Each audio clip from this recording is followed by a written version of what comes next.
Hello 18s, bumili pa tumanga ang National Director ng Earth Hour Philippines at WWF World Wildlife Fan na si Angela Consuelo Ibay at binansagan niyang perfect ambassador si Pablo dahil nga in-embrace ni Pablo ang mga Pilipino sa pamamagitan ng kanyang musika at in-embrace din siya ng mga 18s at mga fans.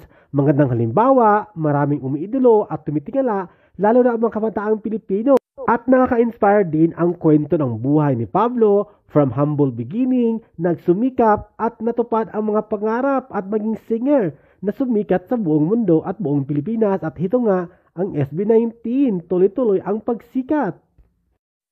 Sa Manila, pinangunahan ni Pablo ang event, ang annual Sweets Off event na ginanap sa Manila. Of course, kasama dyan ang mga 18s at si Pablo syempre.